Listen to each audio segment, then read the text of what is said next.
না, আমি তার কথায় যেটা এই যে এই ঘটনাটা আমি জানি না সে কেন বলেছে, কিন্তু আমি তার সাথে যে কথাগুলো বলেছি তার কথায় স্পষ্ট বোঝা গিয়েছে যে আসিফ, তারপরে মাহফুজ, এদের একটা চক্র আছে। এই চক্রটা মিলে যা করছে সেটার সাথে এই হাসনাত, সার্জিস, এদের খুব ভালো একটা সম্পৃক্ততা নাই, এবং তাদেরকে কিছুটা কর্নার করা হয়েছে। আমি জানি না এই কথাগুলো, যেহেতু ব্যক্তিগত আলাপ, এই আলাপগুলো আমি পাবলিকলি বলতে চাই না, কিন্তু আমি আপনাদের একটা জাস্ট সিনারিও বুঝাইলাম। দর্শকের হয়তো অনেকের মনে হইতে পারে যে মনে হয় এই হাসনাত মানেই বোধহয় মাহফুজ, মাহফুজ মানেই বোধহয় আসিফ। না, এইখানেও একটা একদম সরাসরি একটা পার্টিশন করা হয়েছে। তো আমি হাসনাতের ওই কথাটা কেন বললাম জানেন দাদা, যে আজকে বিপ্লবের 7 মাস পরে দাঁড়িয়ে মাহফুজ বলেন শাহবাগীদের শাহবাগী ট্যাগ দিয়া, তারপরে এই যে কোনো জায়গায় মিটিং মিছিল টিছিল করা, এগুলোতে তারা খুব একটা মানে ভালো মনে করছেন না। ওনারা এসছেন হচ্ছে এই মবের মাধ্যমে, এসে তারপরে এখন কিছু কিছু জায়গা নিজেদের সুবিধা মতো বাগিয়ে নিয়ে এখন আর ওনারা কোনো বিশৃঙ্খলা চান না। এখন যেখানে যে জায়গায় আছেন সেই জায়গায় থেকে তারপরে ওনারা চান এটা চলুক এইভাবে, এটাই ওনারা চান। না, তাই তো হয় ইলিয়াস, এটাই কিন্তু হওয়ার কথা। কারণটা হচ্ছে কি যে মানে যারা স্টেবল হয়ে গেছে, পার্ট অফ পাওয়ার, ক্ষমতার যারা অংশ, তারা তো চাইবেই যে সবকিছু যেন শান্ত থাকে, আমার ক্ষমতাটা যেন নিরুপদ্রব থাকে, এটা তো তারা চাইবেই। কিন্তু এই শান্তটা থাকবে কয়দিন? এই মাহফুজ, বললাম তো থাকবে না, এই মাহফুজ, এই আসিফ, এই নাহিদ, এই হাসনাত, এই সার্জিস রাস্তার টোকায়ের কাছেও মার খাবে, কেউ ঠেকাইতে আসবে না। কি মনে করে মাহফুজ? মনে করে কি ও নাকি 5 কোটির নিচে নাকি ও কোনো করেন, ওর সাথে কোনো ডিলিংস 5 কোটির নিচে নাকি করা যায় না। এটা অভিযোগ, আমার কাছে কোনো প্রমাণ নেই, অভিযোগ বলে রাখলাম। এই অভিযোগগুলো আমরা এখন না বলি, কারণ এখন কথা হচ্ছে না, কিন্তু এই যে মানুষগুলি তারা যে এখন মনে করেন যে মবতন্ত্রের এই মব মানে শাহবাগীদের বিরুদ্ধে কথা বললে তার গায়ে লাগে, তিনি এখন এটা চান না। মাহফুজকে 1000 কোটি টাকার মালিক বানাই দেবো আমি, $1 বিলিয়ন মালিক বানাই দেবো, $1 বিলিয়ন। $1 বিলিয়ন মালিক হওয়ার পরে মাহফুজ মনে করে কি মেম্বার নির্বাচন করে পাশ করে আসতে পারবে? মাহফুজ যাক তো, ওরা স্থানীয় নির্বাচন করতে চাইছে কেন? ওরা আগে ওই করতে চায়, ওই যে টুর্নামেন্টের আগে, বড় টুর্নামেন্টের আগে কিছু ম্যাচ হয় না, ওইটা খেলে ওরা মনে হয় মেম্বারই নির্বাচন, ধরেন আসিফকে এই হাতিমার্কায় অমুক ইউনিয়ন পরিষদের মেম্বার নির্বাচনে ভোট দিন, এভাবে মনে ওরা মেম্বার হিসাবে আগে দেখে আসতে চাচ্ছিল মাঠটা কি অবস্থা, তারপরে জাতীয় নির্বাচন। জামানত নিয়ে আসতে পারবা না বিএনপি এবং জামাতের কাছ থেকে। অতএব এত লাফানোর কিছু নাই, যে আপনি এসছেন মবতন্ত্রের মাধ্যমে, আপনি এখন এসে সবকিছু আইন কানুন ভাবে তারপরে দেখেন। আইন, এই যে বিচারকগুলোকে আপনি সরাইলেন, কোন আইন দিয়ে সরাইছিলেন? উপদেষ্টা বানাইছিলেন বাংলাদেশের সংবিধানে ছিল, আপনি বসাইলেন কেন? আপনারা যেভাবে উপদেষ্টা হয়েছেন এটা কোন আইনে ছিল? এখন বিডিআর এর মামলার সময় আপনি আইন দেখান, এখন উদিচির মামলার সময় আপনি আইন দেখান, 21শে আগস্টের মামলার সময় আপনি আইন দেখান, ওই ফেনীতে যেই বনজ কুমার আর ব্যারিস্টার সুমনরা যেটা করে গিয়েছে, সেই 16 জন মানুষ এখন পর্যন্ত তারা কেন কন্ডেম সেলে আছে? আপনি করতে পারেন নাই, সময় পান নাই। শামা ওবায়দের সাথে অন্ধকারে সিনেমা হলে চিপাই গিয়া বসে সিনেমা দেখার সময় পান, এই কাজ করার সময় পান না। এটার জবাব বাংলাদেশের মানুষের কাছে। আমি বলেছি যে 5 বছর, 10 বছর, 20 বছর, যত বছর প্রয়োজন হয় থাকুক তারা। আমরা তো বিএনপির কাছ থেকে বেশি সুবিধা নিতে পারতাম, তাই না? আমরা সেটা করিনি, আমরা বলেছি এরা থাকুক। বরং বিএনপি অনেক ক্ষেত্রে এই বাংলাদেশের সবচেয়ে, এই যে 3 জন লোক এখন বসে কথা বলছে এখানে, এই 2-3টা লোক এখন বিএনপির সবচেয়ে বড় শত্রু। কার জন্য হয়েছে? আমরা বাংলাদেশের মানুষের জন্য, এই ছাত্রদের জন্য। তারা গোনাই ধরে না, মনে হয়েছে যে এইভাবে এসে তারপরে কয়েক বিলিয়ন টাকা কামায় তারপরে মনে হয় তারা বাংলাদেশে আবার ক্ষমতায় আসবে। এত সহজ? আপনার মতো এরকম কয়েক বিলিয়ন ডলারের মালিক বাংলাদেশে বিএনপির অনেক নেতা আছে, নাম ধরে বলতে পারি, তারা আওয়ামী লীগের সময়ই কামাইতো। আপনি কি মনে করেন নাকি আজকে এই বিতর্কে আর গেলাম না, তারা কামাইতে পারতো, কিন্তু তারা কিন্তু টাকা দিয়ে আপনি বাংলাদেশে রাজনীতি করতে পারবেন। আপনার চেয়ে বহু টাকাওয়ালা লোক বসে আছে বাংলাদেশে। আমি একটা জিনিস, সরি ইলিয়াস, আমি ইন্টারাপ্ট করার জন্য, যে জিনিসটা আমি আমার সকালবেলা দেখে খুবই মেজাজ খারাপ হয়েছে। নাসিরউদ্দিন পাটোয়ারি, জাতীয় নাগরিক পার্টির একজন খুবই গুরুত্বপূর্ণ নেতা, সে আজকে একটা স্ট্যাটাস দিচ্ছে। মানে আমার দেখছেন, কেউ দেখছেন এটা স্ট্যাটাস? ইলিয়াস দেখছো? আমি সেই স্ট্যাটাসে সে বলতেছে জিয়াউর রহমান লুটেরা। মানে কি ধৃষ্টতা! মানে এই ছেলের তো রাজনীতি করার কোনো অধিকারই নাই, রাইটই নাই, কোনো রাজনীতি করার বিন্দু মাত্র তার পলিটিক্যাল ট্রেনিং নাই। মানে সে জিয়াউর রহমান ক্যারেক্টারকেও বোঝেনি, জিয়াউর রহমানের রাজনীতিকেও বোঝেনি, জিয়াউর রহমানের কন্ট্রিবিউশনকেও বোঝেনি, এবং জিয়াউর রহমান বাংলাদেশের জন্য কি সেটাও বোঝেনি। সে বলে দিল লুটেরা। এত বড় ধৃষ্টতা, আশ্চর্য ব্যাপার।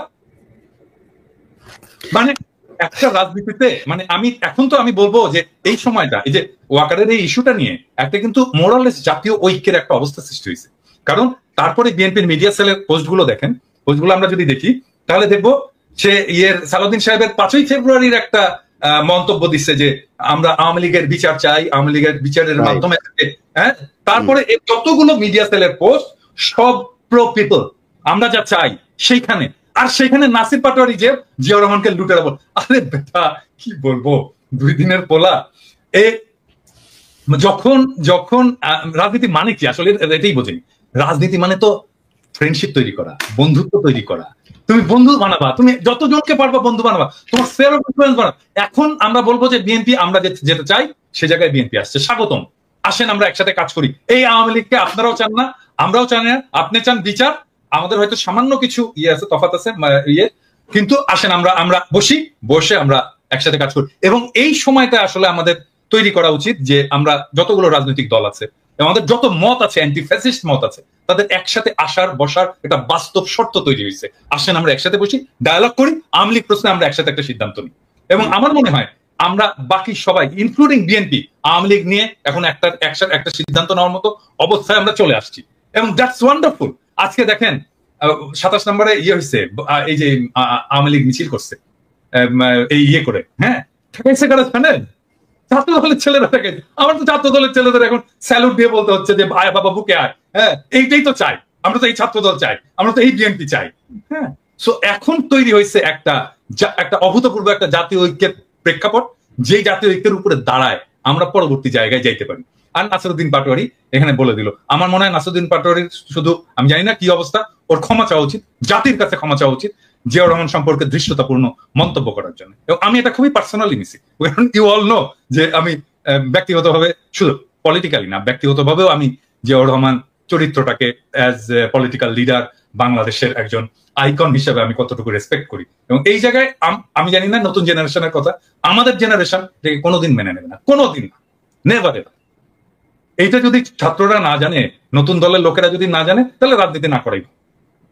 না দাদা, ওই যে ছাত্র উপদেষ্টা বা ছাত্র যারা ধরেন নেতৃত্বে আছে, তাদের যে বডি ল্যাঙ্গুয়েজ বা তাদের যে হাবভাব আর কি, এটা ঠিক মনে হয় না তারা বিপ্লব করে আসছে আর কি, মনে হয় যেন একটা এলিট পলিটিক্যাল পার্টি। কনক ভাই, আপনি দেখেন শুরুর দিকে আমরা যখন আসিফ নজরুলের ব্যাপারে কথা বললাম, আমি আসিফ নজরুলের ব্যাপারে কথা বলার পরে এই আসিফ সবার আগে এসে আসিফ নজরুলের পাশে দাঁড়াইলো, কিচ্ছু বলি নাই, হজম করেছে।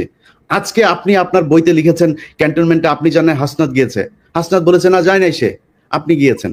এখন আমরা কোনটা, ক্যান্টনমেন্টে কিছু একটা ঘটেছিল, আমি বলেছিলাম যে ডক্টর ইউনূসকে প্রধান উপদেষ্টা বানাইতে চায়নি, আসিফ নজরুলকে বানাইতে চাইছিল। এখন তো আপনারা স্বীকার করছেন, এতদিন স্বীকার করেন নাই কেন? এতদিন স্বীকার করা উচিত ছিল। তাইলে তো আসিফ নজরুল, আসিফ আজকে যায় মানুষের কাছে যায় বলে যে সে তার আসিফ নজরুলের সাথে তার সম্পর্ক ভালো নাই, ইলিয়াস ভাই কেন আমার পেছনে লাগলো। আরে ভাই, আপনার সাথে ভালো সম্পর্ক না আমি কেমনে বুঝবো? আপনি প্রথম আলো নিয়ে আমার যে রক্তের ভেতরে ইন্ডিয়ান যে সেন্টিমেন্ট আমার ভেতরে কাজ করে, তার সবচাইতে বাংলাদেশের প্রধান দোসর হলো গিয়া প্রথম আলো আর ডেইলি স্টার। আপনি সেই প্রথম আলোর কাছে যায় তারপরে আপনার বই করেন, আপনি আর জায়গা পান নাই কোথাও। আপনার পক্ষে কথা বলবো কেমনে? আমরা তো বলতে চাই একটা দল দরকার ছিল যারা কিনা রাজনৈতিক শক্তির বাইরে গিয়া বাংলাদেশটাকে একটা সুন্দর জায়গায় নিয়ে যাবে। এই জন্য মানুষ জীবন দিয়েছিল, মানুষ আপনাদেরকে ব্ল্যাঙ্ক সাপোর্ট দিয়ে দিয়েছিল যে যা মনে চায় করেন, যত বছর প্রয়োজন হয় করেন। আপনার তো এই ডক্টর মোহাম্মদ ইউনূসকে রাখতে চান নাই, তার মানে আসিফ নজরুলকে রাখতে চেয়েছিলেন। কে চেয়েছিল, কেন চেয়েছিল? তারা কি এখনো আছে আসিফ নজরুলের সাথে? তাহলে থাকলে তারা কারা? ক্যান্টনমেন্টের সেই অংশটাকে আমাদের সামনে তুলে ধরতে হবে। ক্যান্টনমেন্টের সেদিন কি হয়েছিল সেটা খুঁজে বার করা খুব জরুরি। ইলিয়াস, আমি আসতেছি একটা বিষয় একটু দেখাতে চাই দাদা। ধরেন এই যে নতুন দল গঠন, এই হাসনাতের এই স্ট্যাটাসের পরে আজকে আমি আসিফ মাহমুদের একটা ভিডিও ক্লিপ দেখলাম।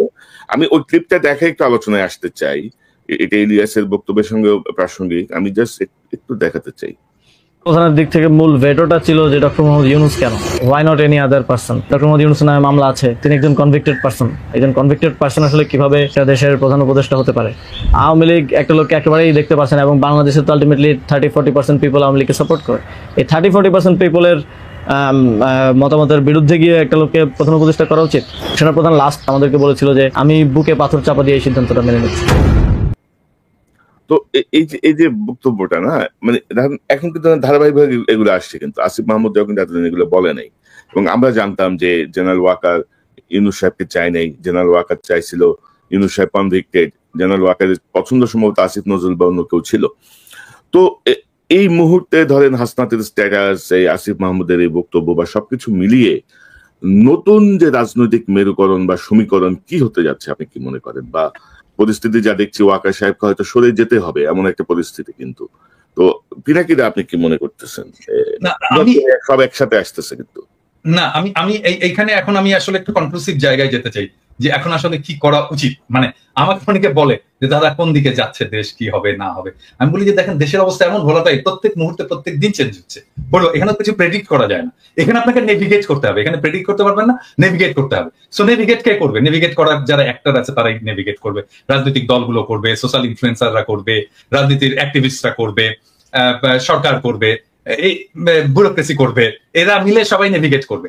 সো এই নেভিগেশনে আসলে কে জিতবে এই ইয়েতে? এই প্রশ্নটা চলে আসে যে এইটাতে কি আর্মি জিতবে, এটাতে কি ব্যুরোক্রেসি জিতবে, এটা থেকে ইন্ডিয়া জিতবে? এখানে উত্তর ভেরি সিম্পল। এখানে জনতা যার পক্ষে থাকবে, যাদের পক্ষে থাকবে তারাই জিতবে। হ্যাঁ, আর জনতা তাদেরই পক্ষে থাকবে যারা ন্যায় এবং ইনসাফের পক্ষে থাকবে। তাহলে এখানে প্রশ্নটা হচ্ছে যে ন্যায় এবং ইনসাফের পক্ষে কারা আছে। আমি এইখানে বিনয়ের সাথে প্রফেসর ইউনূসের এই ম্যানেজমেন্ট স্টাইলটার একটু সমালোচনা করতে চাই। যেমন ধরেন প্রফেসর ইউনূসের তো আর্মি চিফকে ডেকে জিজ্ঞেস করা উচিত ছিল যে আচ্ছা আপনি যে বিক্রম মিশ্রের সাথে দেখা করলেন, আপনি কার পারমিশনে দেখা করলেন ভাই? হ্যাঁ, আপনি আমার পারমিশন নিছিলেন? আমি তো defence minister, de facto defence minister, আপনি তো ডিফেন্স মিনিস্ট্রির পারমিশন নেবেন বিক্রম মিশ্রের সাথে দেখা করার জন্য।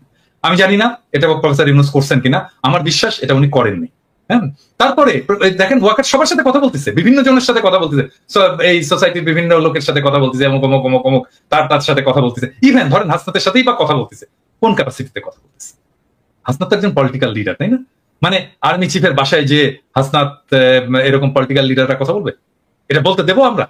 মানে এইটা প্রফেসর ইউনূসের পারমিশন নিচ্ছে। তো প্রফেসর ইউনূসের কিভাবে ম্যানেজ করছেন? আমার ইয়ে হচ্ছে যে প্রফেসর ইউনূসকে ওনাকে ডাকতে হবে, ডেকে বলতে হবে যে আপনি যে এগুলো করছেন আপনি তো পারমিশন নেবেন না। এখন হইতে পারে প্রফেসর ইউনূস আর্মির সাথে সরাসরি ডিল করতে চান না, তো ফাইন, ওনার একজন বিশেষ সহকারী আছেন, একজন জেনারেল আছেন, উনি করুক, এটা ওনাকে দায়িত্ব দিয়ে দিক। কিন্তু আমরা তো এইভাবে ছেড়ে দিতে পারি না, আর্মিকে তো ফ্রি হ্যান্ড দিতে পারি না যে পলিটিক্সে সে একটা রোল রাখবে। নো ওয়ে, এটা আর্মির কাজ না। আর এখন ধরেন মানে আর্মি ডিপ্লয় করা হয়েছিল, একটা আইন শৃঙ্খলা পরিস্থিতি, একটা গ্যাঞ্জাম ট্যাঞ্জাম ছিল, এটি হয়েছে, এখন অনেক হয়েছে। এখন আর্মি ফিরে যাওয়া উচিত, ব্যারাকে ফিরে যাওয়া উচিত, আর্মির ইয়াং অফিসারদের ফিরে যাওয়া উচিত, সৈনিকদেরকে ফিরে যাওয়া উচিত, অনেকগুলো কারণে। এক হচ্ছে এতদিন মাঠে থাকা উচিত না, 2 নাম্বার তারা ক্লান্ত, 3 নাম্বার তাদের প্রফেশনাল ট্রেনিং এর দরকার আছে। তোরে ভাই, আর্মিকে তো আমার ট্রাফিক পুলিশ আর এই মব পিটানোর কাজে লাগানোর দরকার নেই, তাকে দেশ রক্ষার কাজে লাগাবো, আমি তাকে ট্রেনিং দেবো, আমি তার স্কিল বাড়াবো, তাকে ক্যান্টনমেন্টে যে তার যুদ্ধবিদ্যা শেখাবো, আমি সে ক্যান্টনমেন্টে ফিরে যাক। আর্মিকে দ্রুত ক্যান্টনমেন্টে ফিরিয়ে নিয়ে যাওয়া হোক, এবং ফিরিয়ে নিয়ে যেতে তাদেরকে বিশ্রাম এবং তার পরবর্তী কাজের মধ্যে লিপ্ত করা হোক।